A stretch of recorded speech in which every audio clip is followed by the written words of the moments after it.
The first mistake was calling it controlled feeding. The second mistake was believing that anything with 6 claws, bioluminescent fangs, and a habit of teleporting short distances when excited could ever be considered controlled. Dr. Lena Aris stared through the reinforced observation glass, arms crossed, as the containment chamber hummed to life. "Remind me again," she said slowly, "whose idea this was?" Behind her supervisor, Krell, a tall, rigid alien with segmented armor-like skins, tilted his head. "It was yours." Dr. Lena didn't even turn around. "I suggested regulated nutrition schedules," she replied. "Not whatever this is." Inside the chamber, 12 predator cubs paced, climbed, chirped, and occasionally blinked in and out of visibility like unstable holograms. They were small, adorable, in a terrifying sort of way, and completely uncontrollable. Krell gestured toward the chamber. "They must learn discipline, order, hierarchy." Lena finally looked at him. "They're babies. They are apex predators."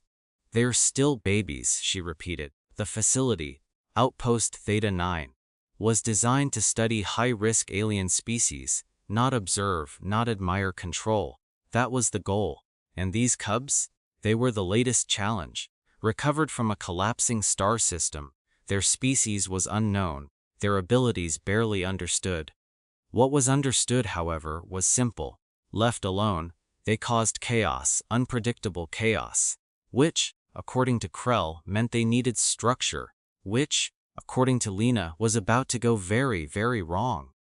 "All right," Lena said, activating her console. Feeding protocol initiated. A mechanical arm descended into the chamber, carrying 12 identical nutrient packs. Still measured, controlled. Krell nodded approvingly. "Observe. Order will emerge."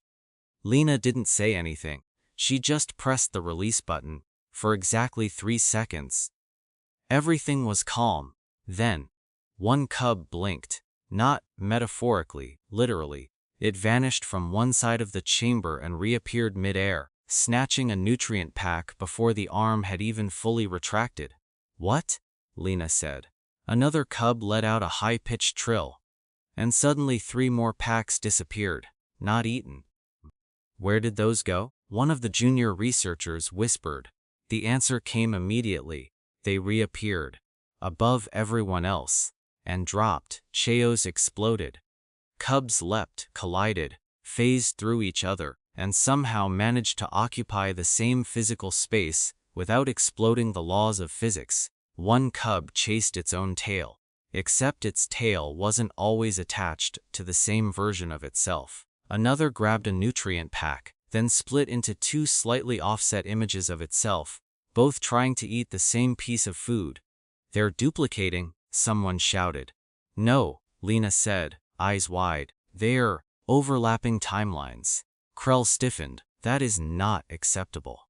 "No kidding," Lena muttered. One cub, bright blue with flickering stripes, grabbed a pack, looked directly at the observation window, and teleported into it. There was a collective gasp. The cub's face pressed against the glass from the inside, blinking curiously at the humans. Then, it popped back into the chamber, leaving a faint distortion ripple behind. "Did it just phase through reinforced containment glass?" Jalen asked. "Yes," Lena said. "Should we be worried?" "Yes." Meanwhile, the rest of the cubs had turned feeding time into a full-scale battlefield. But not violent. Never violent, just ridiculous. One cub hoarded 6 packs, only to forget where it put them and start looking confused. Another hid food in a pocket of warped space, then accidentally fell into it and had to climb its way back out. 2 cubs started a tug-of-war over a single pack, except both of them kept blinking in and out, so the rope, which didn't exist, stretched across multiple positions at once. Krell watched in stunned silence. "This is not discipline," Lena smirked. "No, this is lunch. Stop them," Krell ordered. Lena raised an eyebrow. "How?" "Impose control." "All right," she said, "your turn." Krell stepped forward, activating a high-frequency command emitter. A sharp tone filled the chamber. The cubs froze for half a second. Then, they all turned to look at him, at the same time.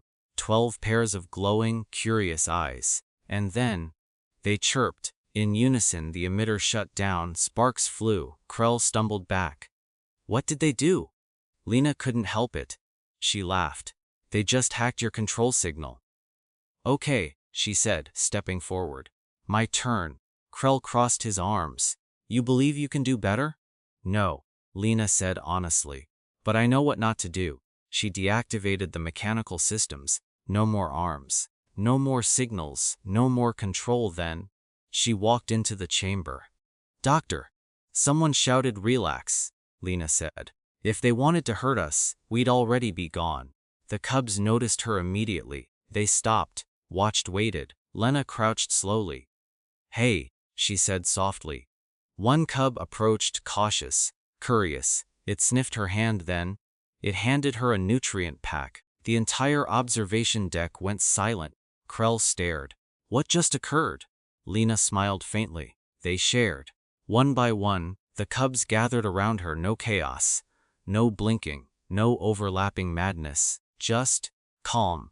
She broke the pack open and placed pieces on the ground. The cubs waited. Not because they were forced to, because they chose to. See? Lena said, glancing back. They're not undisciplined. Krell frowned. Then what are they? Lena looked at the cubs, at the way they interacted, shared, adapted, played. They're social, she said, highly intelligent. And they don't respond to control. She stood up. They respond to trust. Krell was silent for a long moment. Then, your method is inefficient. Lena shrugged. Maybe. The cubs chirped happily behind her. But it works. Later that day, the official report was filed. Feeding protocol revised. Lena dictated. Mechanical enforcement ineffective. Behavioral engagement required. She paused. Then added, also, stop calling it controlled feeding. In the days that followed, the facility changed. The cubs weren't contained anymore. They were managed, guided, understood. And while they still caused chaos, it was different now. Organized chaos, playful chaos, the kind that didn't break things, just surprise them. Krell stood beside Lena one evening, watching the cubs. One of them blinked out of existence, then reappeared on his shoulder. He froze, slowly turned his head. The cub chirped. Krell sighed.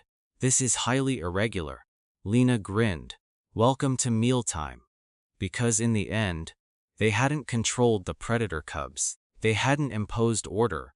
They hadn't forced discipline. Instead, they learned something far more important. You don't control chaos. You understand it.